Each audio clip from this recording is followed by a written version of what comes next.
Íñigo de Loyola viene al mundo en una España desconcertada. La Reconquista ha concluido, América está descubierta, pero lejana, y España, a pesar de haber entrado en la Edad Moderna, sigue en la idea de que Europa es todavía una gran familia, mal avenida, pero una familia. Y para mayor INRI, desea cumplir el sueño medieval de conquistar la tierra de infieles, empezando en el norte de África y terminando en Jerusalén. En medio de este embrollo y de este anacronismo, nace y lo personifica Íñigo de Loyola. Su vida, el fragmento de su vida que vamos a contar, es una serie de fracasos. El capitán Loyola es herido sin gloria y no en un cuerpo a cuerpo. El galancete Loyola se ha quedado cojo. Al filo de la muerte, quiere vivir más. Quiere ser santo. La santidad para él es una hazaña guerrera, una carrera militar, un hacerse violencia, una cuestión de disciplina. Fracasa en sus peregrinaciones, fracasa en su caballería a lo divino. Meten preso a un mendigo al que él había socorrido tomándolo por ladrón. Fracasa en sus proselitismos que terminan en procesos o en burlas. Fracasa en su viaje a Jerusalén, que no es tomado por nadie en serio.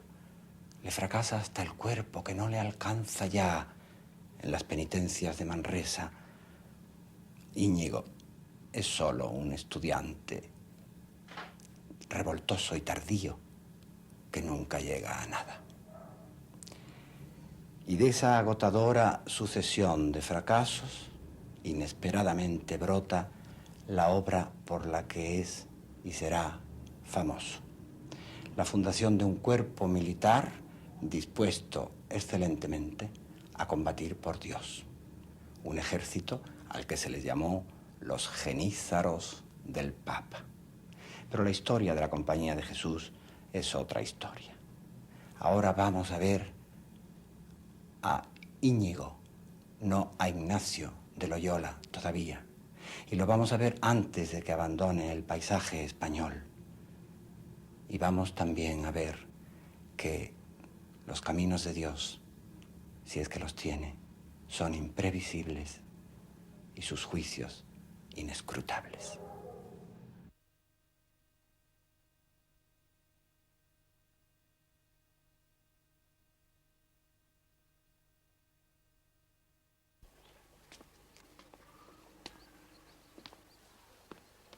Hermanos míos, Juan de Arteaga, Lope de Cáceres y Calixto de Sá, y vos, Juanico, el más mancebo, por ser los primeros y más constantes varones de la compañía y por haberme seguido varios años, quiero confesarme a vosotros y que mis palabras os sirvan de reflexión y despedida.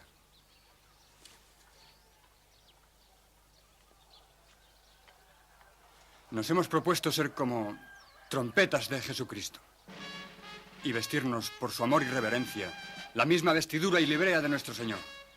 Tanto que donde a su divina majestad no le fuese ofensa alguna ni al prójimo imputado, deseamos pasar injurias, falsos testimonios, afrentas y ser tenidos por locos en nuestro anhelo de imitar a nuestro Creador y Señor Jesucristo.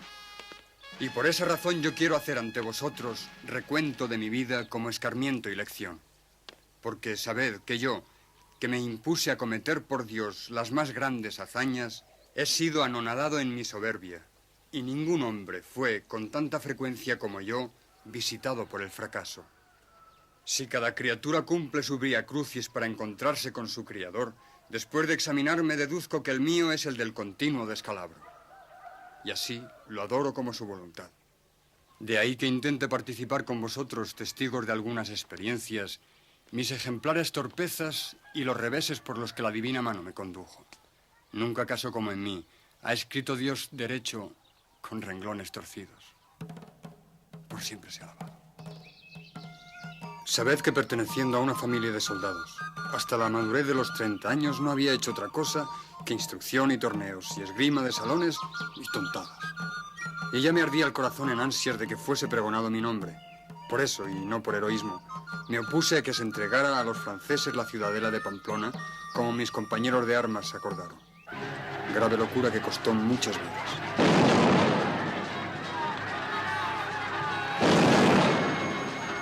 Yo perseguía ganar honra a través de un cuerpo a cuerpo con el comandante enemigo, oponiendo a su espada mi denodado pecho.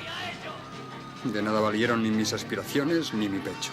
Una bombarda, sin nombre y sin destinatario, me acertó en la pierna derecha quebrándomela y como la pelota pasó por entrambas, también me malhirió la izquierda. ¡Por el rey!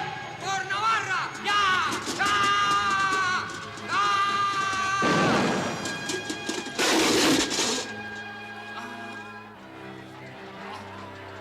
Pamplona hizo lo que sin mí debió hacer al principio, rendirse y entregarse.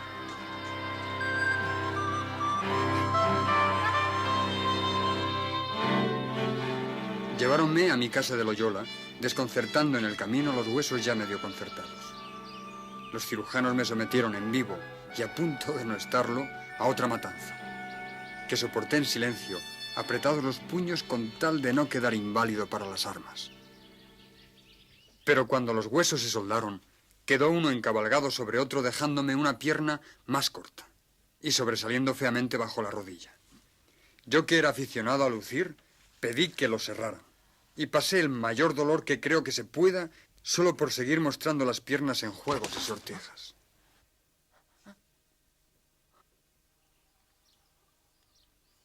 Durante meses padecí para estirarla más corta, cosa que no se consiguió, como veis. Ejercicios, tirones, sobas y unturas que parecían imposibles de aguantar. Bien castigó la providencia al presumido. Y le doy gracias por haberme dejado cojo para siempre en recuerdo de las luchas que por entonces combatieron en mi alma el mal y el bien. Así como dejó cojo en Betel a Jacob su lucha con el ángel. Convertido por las lecturas de las heroicas vidas de los santos, todo lo confundí y quise superarlos en penitencias y proezas, en lugar de tomarlos como modelos de amor y sumisión. Mezclaba yo en mi mente, tan poco acostumbrada al raciocinio, lo religioso y lo mundano. Y cuando ya la institución de la caballería había desaparecido, pues de ahora en adelante solo habrá, y hasta el fin del mundo, una sola batalla y dos banderas, las de Dios y Satán, a mí se me metió entre ceja y ceja ser caballero a lo divino y tener como dama de mis pensamientos a la Virgen María. Así lo planeé meticulosamente y despidiéndome de mis hermanos, un día de febrero, salí a ponerlo en obra. En vos, hermano mío, son grandes el ingenio, el juicio, el ánimo, la nobleza, el favor con los príncipes, la buena voluntad que os tiene toda la comarca. Yo en una sola cosa os aventajo, en haber nacido antes que vos. En todo lo demás, vais en vanguardia. Mirad lo que hacéis. No os arrojéis a algo que no solo nos quite lo que de vos esperamos, sino que amancille nuestro linaje con perpetua infamia. Yo miraré por mí y recordaré que he nacido de buenos. Os prometo, Martín, hermano mío, no hacer nada que vaya en deshonra de nuestra casa, sean cuales sean los caminos por los que desde aquí en adelante Dios me lleve. En el viaje compré mis nuevas ropas, arpillera de que mandé hacer una veste larga, y un bordón, y una calabacita de peregrino, y un par de esparteñas, aunque solo me quedé con una para el pie más maltratado. Meditaba yo sobre mi mula en Amadís de Gaula, y en las partidas del rey sabio que legislan la vela de armas, la investidura y el ceñimiento de la espada. Cosas que yo calculaba realizar, a mi modo, ante la señora de Montserrat aquella víspera de primavera de hace 5 años, el día que se conmemora la anunciación del ángel del Señor. Vamos, jodiámosla. Ya.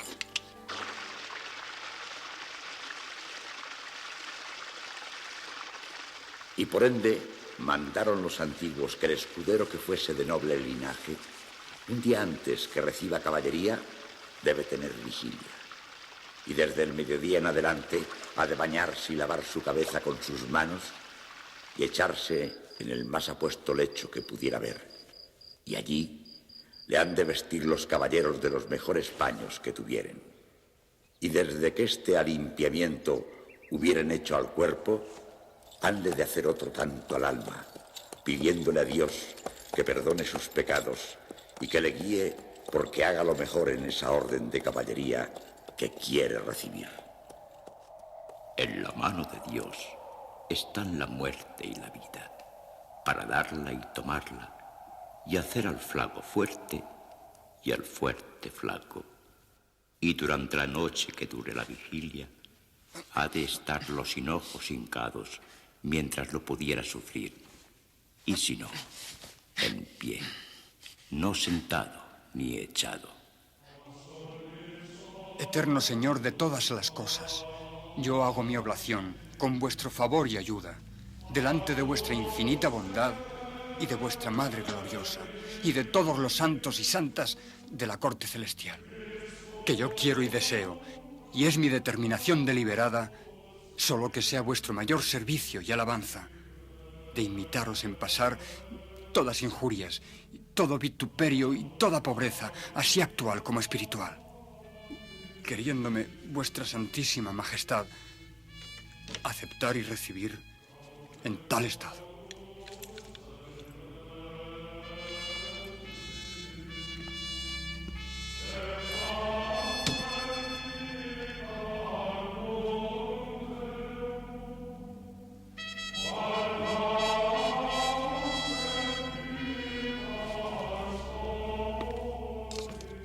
Mi mula de batalla la doné al monasterio, y mi mejor traje de guerra lo puse secretamente en manos de un pobre para remediar su necesidad.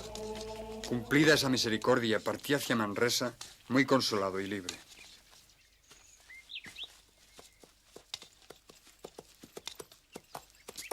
¡Buen hombre! ¡Buen hombre!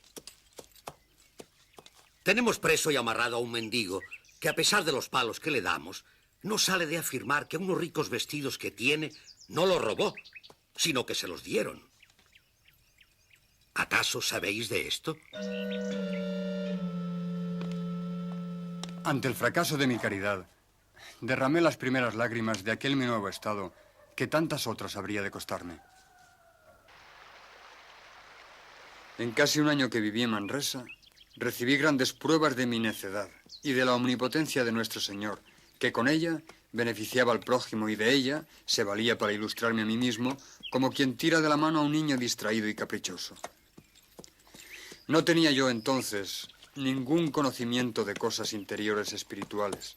Por eso, al principio, gocé de placidez y de alegría de alma que solo proporcionan la ignorancia o, lo que no era mi caso, la verdadera santidad. Urdía yo entre mí conseguir tal santidad como si de una carrera se tratara y como si de mi propia voluntad y no de su abandono a la de Dios dependiese. Ansiaba convertirme en un santo de libro, sin percibir cuánto el cari del mundo había cambiado desde Santo Domingo y San Francisco. Alto precio pagué.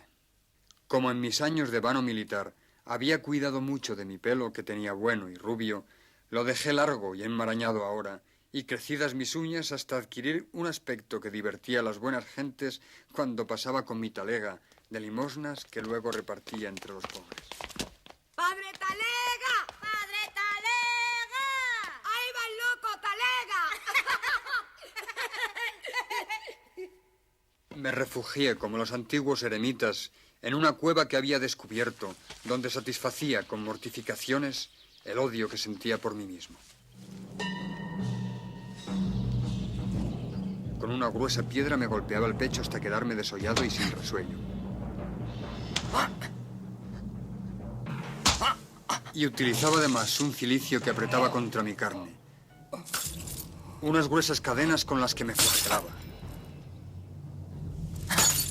Unas puntas de clavos dispuestas en forma de cruz. Una túnica entretejida de hierros afilados que me cubría hasta los brazos y otros instrumentos de tortura que hoy, no sin espanto, recuerdo aún. Tan maltrato, días y días de ayuno hasta casi perder el sentido, el sueño regateado, el frío por la desnudez de mis pies y el desabrigo de mi cuerpo, por 2 veces me llevaron a orillas de la muerte y me produjeron durante muchos meses una angustia de estómago que me obligaba a vomitar lo poco que comía. Pero a mi lado se hallaba Dios para advertirme. en una de las ocasiones en que ya se rezaba por mí la oración de los agonizantes, me encontré satisfecho de mí y justo y preparado a buen morir. Con esta tentación de vanagloria quiso significárseme que para poco servía proponerse ser santo sin una absoluta dejación en las divinas manos. No es la santidad el fin, ahora lo entiendo, sino un medio. El fin es tan solo el amor a Dios a través de todo lo creado. Y era mi soberbia de espíritu contraria a ese abandono la que me ocasionaba tales pavorosos escrúpulos de conciencia que, en la camarilla que los dominicos me cedieron, más de una vez estuve tentado de arrojarme por una ventana y acabar con ese interminable oficio de ser santo en que tan cruda y manifiestamente permanecía sin adelantar.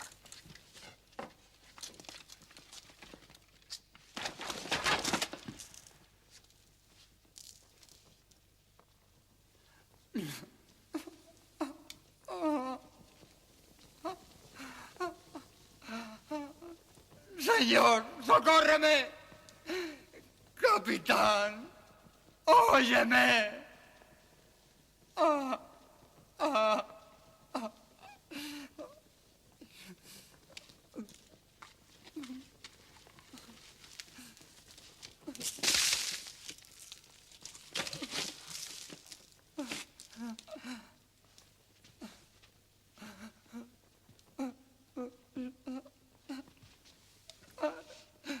Ningún remedio encuentro. Dime dónde estará, aunque sea menester ir a gata así detrás de un perrillo para que él me lo dé. Ese segundo periodo de Manresa fue el más cruel que he padecido. Hasta que de repente, para demostrarme el fracaso de mis esfuerzos humanos, Dios me quitó el sufrir de escrúpulos con la sencillez de quien retira de los hombros una capa liviana.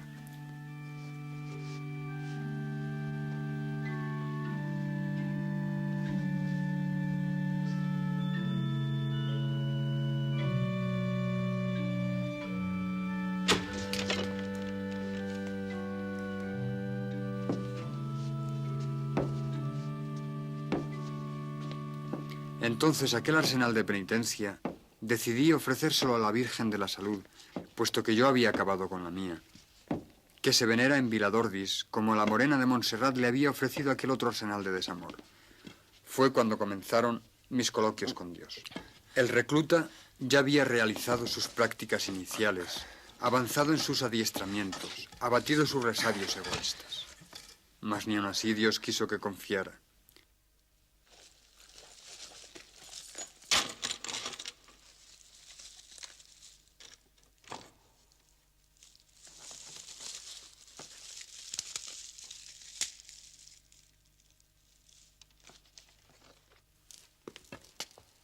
Un día, por la calle, se me elevó el entendimiento y vi a la Santísima Trinidad en forma de 3 teclas como signo de armonía y consonancia. Y tantas lágrimas y sollozos me sobrevinieron que ni podía valerme ni cesarlo. Déjalo, no lo ves. Si lo que está es borracho. E igualmente, del contentamiento e ilustraciones que Dios me concedió una mañana en la ribera izquierda del río Cardoner. Bendito sea, estando yo sentado con la cara hacia el agua. De aquel contentamiento en que entendí innumerables cosas de fe y letras, vinieron cuantas penas he pasado después, y a vosotros, hermanos, os he hecho pasar. Porque la preferencia de Dios, si puede Dios sentirla, se manifiesta con el don del dolor y las persecuciones.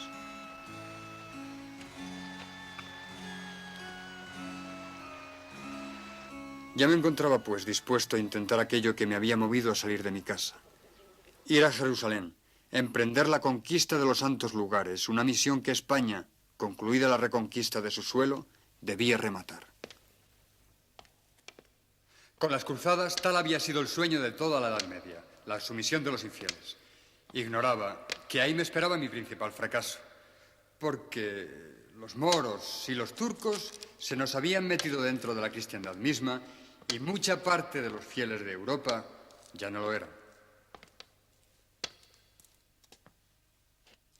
Un libro de aventuras podría escribir con las que me acaecieron en mi viaje a Jerusalén por mar y tierra. Me vi enredado con piratas, con paganos enemigos, con tramposos, con estafadores, con bandoleros, con soldados franceses contrarios a nuestro emperador, con naufragios y tempestades. Yo imaginaba a nuestro Señor caminando por las aguas procelosas del lago y proseguía.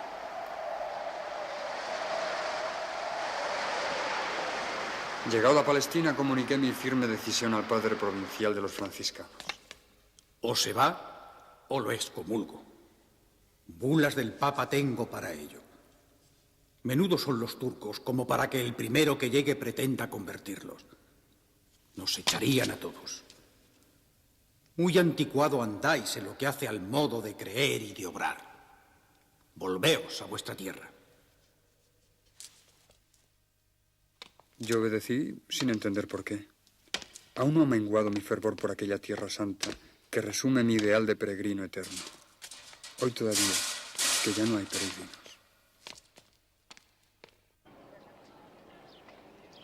Ya en Barcelona, os encontré y brindé formar compañía a vosotros tres, Calisto, Juan y Lope. Os participé en mi libro de ejercicios, donde había recogido mis experiencias de soldado de Cristo en lo que para mí fue un bravo campamento de instrucción. Mis soledades de Manresa. Tratábamos con las damas catalanas de ello. En tanto, Mosén Ardébol me enseñaba gramática porque hasta entonces apenas si sabía escribir y leer solo. Pero en aquellos comienzos agrios para una inteligencia ruda y endurecida como la mía, sentado entre rapaces, cuando se trataba de recitar al coro, me sobrevenían inteligencias de cosas espirituales y tan íntimos gustos que no lograba avanzar en el estudio.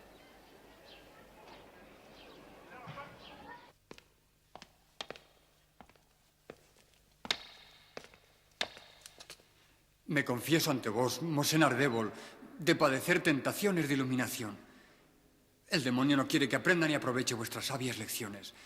Tomadme a vuestro cargo. Tratadme como al menor de vuestros discípulos. Castigadme y azotadme como al más bobo de los mozuelos. Cuando me veáis flojo, descuidado, en lo que tanto me importa, para el completo servicio de Dios a que aspiro, y para la completa victoria sobre mí y sobre mi capital enemigo. Y yo os prometo no faltar en 2 años nunca a oíros en cuanto en toda Barcelona hallare un poco de pan y agua con que me pueda mantener. Porque nadie llega a ser maestro de nada si no es buen aprendiz. Tarde acudí a la viña y mal acostumbrado. Tened paciencia vos y perdonadme. Tal haré, Íñigo, con tal que rechacéis esos falsos deliquios que os apartan del menudo y aburrido, pero obligatorio noviciado del latín. Y así fue. A los 2 años, ¿lo recordáis? Pasamos a Alcalá. Íbamos a estudiar en la universidad. Mala entrada tuvimos. Vedlo, un hombre como un tronco pidiendo limosna y vestido de máscara. No estás sano. Trabaja. Y si quieres pagarte tus estudios, colócate de criado con alguien. Y vístete decentemente, como todos los otros. ¡Impostores! ¡Farsantes! ¿Qué queréis con la socaliña de la otra vida? ¡Vivir de balde en esta! ¡Cantamañanas! ¡Buscones! ¡Heresiarcas! ¡Ya! Más daño hacéis a nuestra religión que todos los luteros y calvinos del mundo. En el Hospital de la Misericordia, donde me recogieron, nos agregasteis a nosotros vos, hermano Juanico, movidos, según dijisteis, por nuestras palabras y ejemplo. Y vestisteis nuestro sayal también. Los ensayalados nos llamaban. Y hasta los alumbrados, según creo. Supongo que porque difundíamos nuestros ejercicios entre algunas mujeres del pueblo. En aquella casa de Isabel Sánchez, tras la iglesia de San Francisco, o en la de Mencía de Benavente. O porque manteníamos con quienes tropezábamos conversación de Dios. Pero hasta la Inquisición de Toledo llegaron las noticias y en Alcalá se presentaron, dispuestos a hacer carnicería entre nosotros. Su delegado, el vicario Figueroa, fue quien nos mandó llamar. Pesquisa y proceso se ha hecho de vuestra vida y ni en ella ni en vuestra doctrina se ha hallado error. Mas no siendo religiosos de orden, no podéis andar todos con el mismo hábito. Así, Íñigo y Arteaga tíñanse las sopas de negro, Calisto y Cáceres de leonado, y el mancebo francés quédese como está. No sé qué provecho traen estas inquisiciones, si no es que hasta los sacerdotes dificultan el sacramento si se comulga cada menos de 8 días. Me placería saber si somos o no herejes. No, si lo fuerais ya os hubieran quemado. Y a vos también si lo fuerais, señor vicario, que ninguno anda exento de borrascas. Hablando de andar, señor de Loyola, le ordeno que no ande más descalzo. Cálcese que, con tanto exceso, nada sacará sino los pies fríos, la cabeza caliente y tentar a Dios. Quizá estaba en lo cierto. A los 4 meses ya sabéis qué ocurrió. Doña María del Vado y su hija, doña Luisa de Velázquez, se fueron a buscar pobres por el mundo alante como si no las hubiera en Alcalá. Se supuso que yo se lo había aconsejado. Su capellán me denunció. Me condujeron a la cárcel y allí estuve días y días sin saber por qué sí ni por qué no. Y sin querer que nadie me sacara. Aquel por cuyo amor aquí me trajeron, me sacará si fuera de ello servido. De nuevo chocamos, Íñigo de Loyola, que ya no sé por dónde vais ni si sois alumbrado o si judío. Es que guardáis el sábado. Ese día lo dedico a Nuestra Señora, vicario Figueroa. No sé de otras fiestas sabáticas. Ni en mi tierra de Guipúzcoa hay judíos. ¿Conocéis a 2 ciertas mujeres nobles que han desaparecido? Sí, contra mi parecer lo hicieron, lo juro ante Dios. El doctor Ciruelo me asegura lo contrario. Ciruelo había de ser. Os creo a vos, Loyola, pero debéis permanecer encarcelado hasta que ellas regresen. Y cuando regresaron, la sentencia fue dura. Don Íñigo de Loyola, sois libre. Pero vos y vuestros compañeros, hasta dentro de 4 años en que hayáis estudiado, no deberéis tratar de cosas de la fe, puesto que ni sabéis de letras, ni sois ordenado en religión ninguna. Otro sí, habéis de vestiros como el resto de los estudiantes. Cuando nos lo ordenasteis, teñimos nuestro sayal, señor. Pero esto último no podremos hacerlo, porque no disponemos de dinero con que comprar las ropas. Yo ordenaré que os provean de trajes, de lobas y bonetes. En cuanto nos los dieron, decidí venirnos a Salamanca, que no era posible estarse con la boca callada y tapada la puerta a las ánimas que nos necesitaban. Pero en venir aquí no sé si hicimos bien. Dios me siguió llevando como con un puntero, a fuerza de fracasos. En San Esteban me confesaba yo, y mi confesor me pidió que almorzase con la comunidad, que me querían oír los padres de la casa, de la orden de los predicadores. Fue al 2.º domingo de haber llegado aquí. Mucho tengo escuchado de vos y de vuestras costumbres y predicaciones apostólicas. Me gustaría, como subprior de este convento, saber qué es lo que habéis estudiado. Poco y con poco fundamento. Pues ¿de qué predicáis? No predicamos, sino que hablamos familiarmente de las cosas de Dios con quienes nos buscan. Igual que mientras comemos, hablamos con los que nos invitan, buen padre. Bien, bien. ¿Pero de qué habláis? De vicios y virtudes. Esos temas no cabe tocarlos más que de 2 maneras, o por estudios o por el Espíritu Santo. Y vos no tenéis letras. Hay demasiados errores y amenazas contra la Santa Madre Iglesia como para no aclarar estos extremos. ¿Gozáis de ciencia infusa? Yo recordaba mis ilustraciones y mercedes del río Cardoner en aquella mañana deslumbrante, y callaba. Dios había decidido jugármela otra vez. ¿Contestáis o no? No, si no es delante de superiores que puedan obligarme. Pues se os obligará, no lo dudéis. Y al pobre Calisto y a mí nos encerraron en una capilla. 3 días estuvimos, y al tercero, un alguacil nos condujo a la cárcel. Allí estabais vosotros también, hermanos míos. En ella, sin embargo, continuamos nuestros hábitos de hablar de Dios con quien se terciaba. Al bachiller Frías le entregué los papeles de mis ejercicios a que los examinase. Y luego nos juzgaron 4 jueces preguntándonos sin cesar, a troche y moche, de todo. Yo contestaba lo que Dios me daba a entender, como quien esgrime espada contra muchos. Testimonios me sois.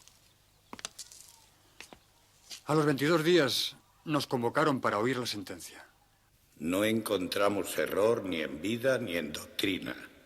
Sin embargo, hasta pasados 4 años en que hayáis estudiado, no podréis definir qué es pecado mortal o venial. Sin eso no hay doctrina. Las relaciones de las almas con Dios consisten solo en eso. ¿No aceptáis la sentencia? Responded. Mientras esté en la jurisdicción de Salamanca, obedeceré lo que me manden. ¿La aceptáis? La acato. No puedo decir más. Por eso yo, hermanos, me despido. No soy capaz de mantenerme mudo sin beneficiar almas. Lo he meditado mucho y me voy a París.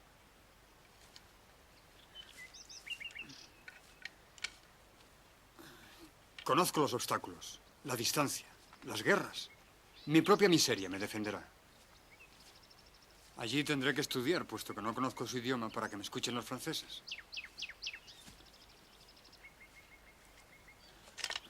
Dios ha querido demostrarnos que Él es menos prudente que los hombres. A mí me ha compelido hasta su voluntad de fracaso en fracaso. Para hablar con Él, o de Él, no se necesitan teologías. Se va derecho al alma. Pero los hombres, temerosos o astutos, exigen que se tengan títulos para hablar. Tendré tales títulos porque lo que yo pretendo es hablar con los hombres.